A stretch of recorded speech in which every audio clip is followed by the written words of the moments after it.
बातम्या आहे रोहित पवारांसंदर्भात। रोहित पवार यांची ईडी चौकशी अजूनही सुरू आहे।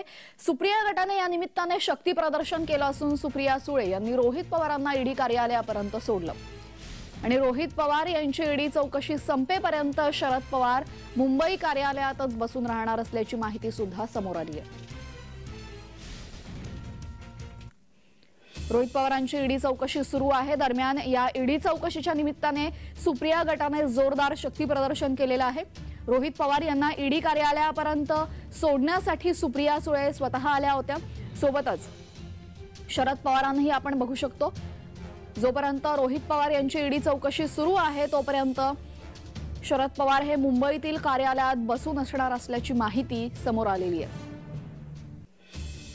आपण आता राष्ट्रवादीच्या मुंबई कार्यालयातली दृश्य बघतोय। ईडी चौकशीला जाण्यापूर्वीचे हे दृश्य आहे। यावेळेस रोहित पवार यांनी शरद पवारांचे आशीर्वाद घेतले आणि त्यानंतर ते ईडी चौकशीसाठी गेलेले आहेत।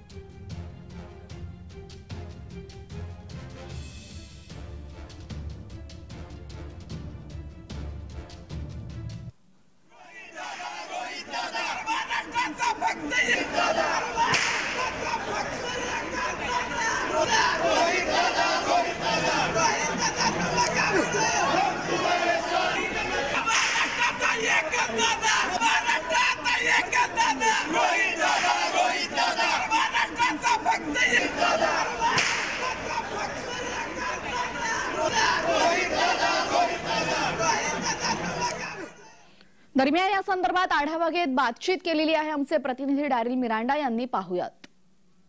राष्ट्रवादी काँग्रेस पार्टी शरद पवार गटाचे आमदार रोहित पवार यांची आज बारामती एग्रो प्रकरणी जी आहे ते चौकशी होणार आहे। 19 जानेवारीला ईडीने त्यांना समन्स बजावला होता आणि आज 24 जानेवारीला रोहित पवार स्वतः या चौकशीला हजर राहणार आहेत। आपण मात्र पाहिलं तर रोहित पवार यांनी आवाहन केलं होतं की कोणी कार्यकर्त्यांनी गर्दी करू नये, पण मात्र आपण राष्ट्रवादी कार्यालयाबाहेर पाहिलं तर मोठ्या संख्येने जे आहेत ते कार्यकर्ते जे आहेत ते रस्त्यावर उतरले आहेत। एकच वादा रोहित दादा असे घोषणाबाजीचे कार्यकर्ते करत आहेत। आपण त्यांची प्रतिक्रिया दादा काय सांगा, रोहित पवारांची ईडी चौकशी होणार आहे। रोहित पवार असं म्हटलं की कोणी कार्यकर्त्यांनी गर्दी करू नये, जमावू नये, तरी मात्र आपण मोठ्या संख्येने आज उपस्थित आहात।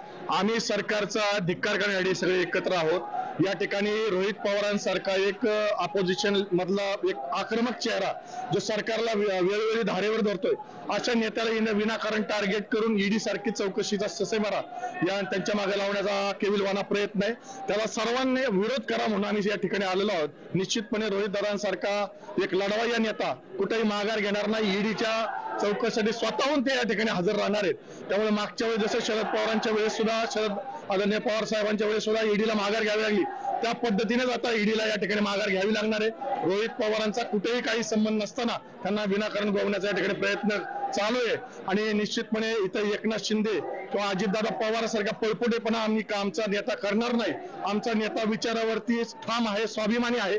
तो निश्चितपणे ईडी सारख्या विरोध करेन आणि पुन्हा एकदा लढवय्या म्हणून आपण या ठिकाणी पुढे येईल। व्हिडिओ जर्नलिस्ट महेंद्र जोयलसह डॅरिल मिरांडा, जय महाराष्ट्र न्यूज, मुंबई।